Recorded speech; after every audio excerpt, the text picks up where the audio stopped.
మంగళం నిత్య శుభమంగళం. నేను ఈవేళ అరటికాయ కూర వండడానికి రెడీ చేసుకున్నాను. ఇదిగో అరటికాయ కూర.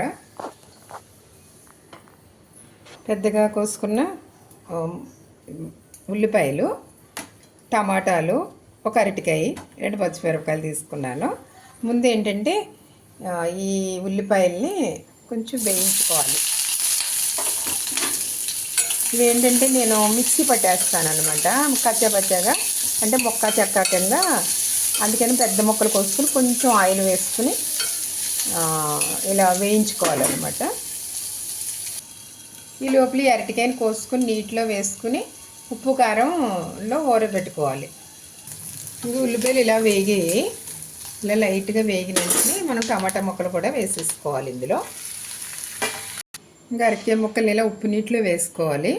కొంచెం ఉప్పు వేసుకోవాలి ప్లేట్లో. పసుపు, కూరలోకి ఎంత కారం కావాలో అంతా వేసేసుకోవాలి. పులుసు మసాలా మొన్న నేను ఛానల్లో పెట్టాను, పులుసు మసాలా వేసుకోవాలి. శుభ్రంగా ఇది కలుపుకొని అరటికాయ ముక్కల్ని ఇందులో వేసుకోవాలి.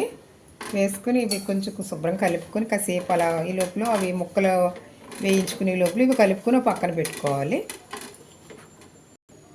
ఇలా ముక్కల్ని జాగ్రత్తగా పక్కకు పెట్టుకోవాలి. చేపల పులుసులా ఉంటుంది. ఇది ఇలా వేయిపోయి టమాటాలు, ఉల్లిపాయలు ఇలా బాగా వేయించేసుకోవాలి. ఇవి ఇలా చల్లారి పెట్టుకుని ఇవి మెత్తగా కొట్టకూడదు, జస్ట్ కచ్చాబచ్చాగా, అంటే చెక్క బద్దలా కొట్టుకోవాలి, అంతే. మిక్సీ పట్టుకోవాలి. కొంచెం మళ్ళీ బాణాలు పెట్టుకుని కొద్దిగా ఆయిల్ ఎక్కువే అవసరం లేదు. ఇంకా అరటికాయ ముక్కలు వేసుకోవాలి. వేసుకొని కొంచెం ఈ లోపల ఇవి వేయించుకుంటూ ఉంటే మనకి గ్రేవీ రెడీ అయిపోతుంది. 2 పచ్చిమిరపకాయలు కూడా వేసాను.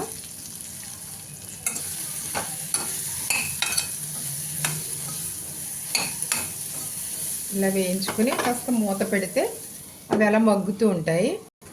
ఇవి ఇలా మిక్సీ చేసుకోవాలి, చెక్క బద్దలా చేసుకోవాలన్నమాట. మరి పేస్ట్లా చేసేస్తే బాగోదు. ఇంకా అరటికాయలు అలా వేయించేసాక కొంచెం పేస్ట్ ఇందులో వేసేసుకోవాలి. గ్రేవీ లాగా ఉంటుంది. పులుసు అయితే చాలా టేస్ట్గా ఉంటుంది.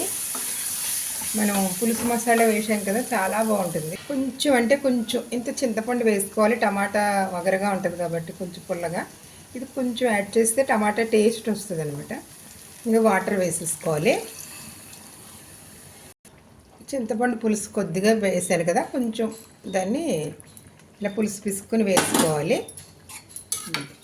దీన్ని ఇప్పుడు ఉడకనిచ్చి కొంచెం గ్రేవీ లాగా దగ్గరగానే రానివ్వాలి. పులుసు అయినా కూడా కూర సగం ఉడికింది.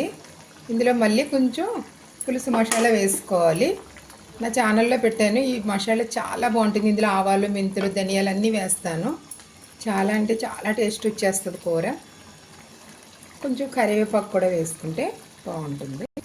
ఇంకా కూర రెడీ అయిపోయింది. చూడండి ఎంత కలర్ఫుల్గా కనిపిస్తుందో. ఇదైతే చాలా అంటే చాలా టేస్ట్ ఉంటుంది. మీరు అరటికాయ అంటే ఇలా వండుకుంటేనే అరటికాయ అంటేనే పిల్లలు ఇష్టపడరు, కానీ ఇలా ఉంటే బాగుంటుంది. లాస్ట్లో నేను కొంచెం వెన్న వేస్తాను. వెన్న వేస్తే బాగుంటుంది అనమాట, ఫ్లేవర్ బాగుంటుంది. క్రీమ్లా ఉంటుంది. మనం మిల్క్ క్రీమ్ వేసుకుంటాం కదా, అలా ఉంటుంది అనమాట. చాలా అంటే చాలా బాగుంటుంది. ఇంకా అన్నం తింటున్నాను నేను. ఇది అవిసె గింజల పొడి, కొంచెం నెయ్యి వేసుకుంటాను.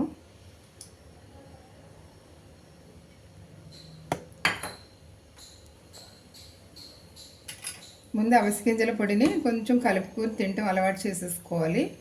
ఎందుకంటే ఇది చాలా మంచిది కాబట్టి, అవిసె గింజలు చాలా మంచి హెల్తీ బెనిఫిట్ ఉంటుంది కాబట్టి కొంచెం నెయ్యి వేసుకుని కనీసం ఒక ముద్దలోనైనా తినాలి. చాలా టేస్ట్గా ఉంటుంది. ఇంకా అరటికాయ కూర వేసుకున్నాను.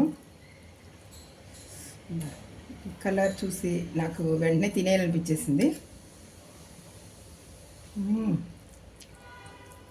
చాలా బాగుంది. చాలా అంటే చాలా. మీరు వండుకోండి, మీకే తెలుస్తుంది. నేను చెప్పిన ప్రాసెస్లో వండుకుంటే మీకు చాలా బాగుంటుంది. చాలా వేడిగా ఉంది. ఇది చూడండి. ముక్క చూడు ఎంత బాగా ఉడికిపోయిందో. అరటికి తొందరగా ఉడికిపోద్ది.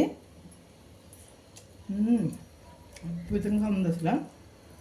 పులుసు మసాలా కూడా చాలా అంటే చాలా బాగుంది. నా ఛానల్లో పెట్టాను చూడండి.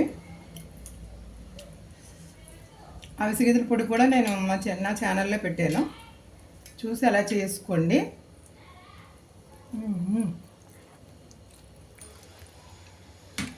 వేసేసుకున్నాను. మొత్తం ప్రాసెస్ చూపిస్తే మీకు లాంగ్ అయిపోద్ది.